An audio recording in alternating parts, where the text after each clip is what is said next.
General স্টুডেন্টদের কাছে মাধ্যমিকের টেস্ট পরীক্ষা একটা আতঙ্কের বিষয়। কারণ তারা জানে যে এই মাধ্যমিকের টেস্টে যদি আটকে যায় তাহলে তারা আপকামিং ফাইনালে আর ফর্ম ফিল আপ করতে পারবে না।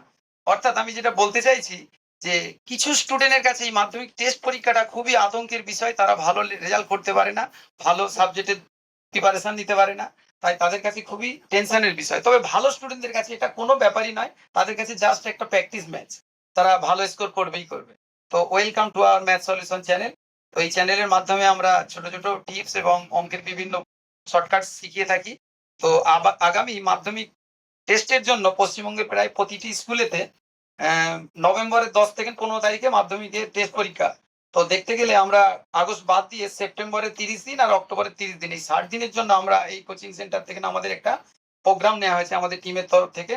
ম্যাথ, ফিজিক্স এবং লাইফ সায়েন্সের বিভিন্ন ইম্পর্টেন্ট চ্যাপ্টার গুলো আলোচনা করা হবে এবং বিষয়ভিত্তিক প্রশ্ন উত্তর নিয়ে আপনাদের সামনে তুলে ধরা হবে। তো তেমনই একটা প্রশ্ন আমি আজকে ত্রিকোণমিতির একটি চ্যাপ্টার এখানে তুলে ধরেছি। তো ত্রিকোণমিতি বলতে গেলে যেটা প্রথমেই বেশিরভাগ স্টুডেন্ট অর্থাৎ 70% স্টুডেন্টদের মধ্যে একটা আতঙ্ক সৃষ্টি হয় যে ত্রিকোণমিতি ওই অঙ্ক আমি পারবো না। 20% স্টুডেন্ট কি করে, ত্রিকোণমিতির অঙ্ক শুরু করে ঠিকই কথা, কিন্তু শেষ পর্যন্ত অ্যান্সার যেতে পারে না। কিন্তু 10% স্টুডেন্ট তারা অনায়াসে এই ত্রিকোণমিতি ভালোভাবে প্র্যাকটিস করে এবং ভালোভাবে তারা পরীক্ষার খাতায় নামাতে পারে।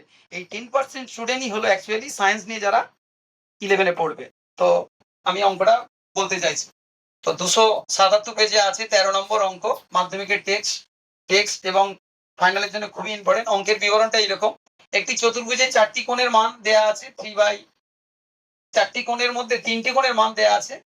তো 3টি কোণের মান দেয়া আছে, সেখান থেকে চতুর্থ কোণের বৃত্তীয় মান এবং ষষ্ঠী মান বার করতে হবে। তার জন্য আমি প্রথমেই একটা চতুর্ভুজ এঁকে নিয়ে 3টে কোণে 3টে মান আমি বসিয়ে নিয়েছি।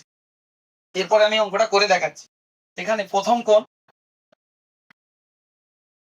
খুব সহজেই আমরা পারবো, রেডিয়ান বাই 3, অর্থাৎ রেডিয়ানের জায়গায় 180 বসিয়ে 3 দিয়ে কাটলে এটা খুব সহজেই 60 ডিগ্রি হলো। তারপরে দ্বিতীয়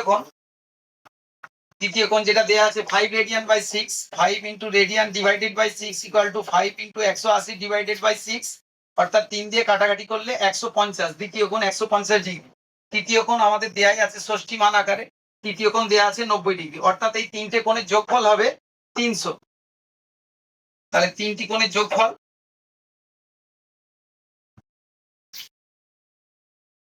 অর্থাৎ চতুর্থ কোণ আমরা খুব সহজেই পেয়ে যেতে পারি। চতুর্থ কোণ আমরা জানি যে চতুর্ভুজের 4 কোণের মান হচ্ছে 360। তো সেখান থেকে 3 কোণের মান আমরা 300 পেয়ে গেছি। তাহলে চতুর্থ কোণ হবে 360 মাইনাস 300 ইকুয়াল টু 60 ডিগ্রি। এই মানটা ষষ্ঠী মানে এলো, একে আমরা একবার বৃত্তীয় মানে ট্রান্সফার করে দেখিয়ে দেবো। অতএব 60 ডিগ্রি এর বৃত্তীয় মান 60 ইন্টু রেডিয়ান বাই 180, খুব সহজেই আমরা কাটাকাটি করতে পারবো। 6 3 18, অর্থাৎ রেডিয়ান বাই 3।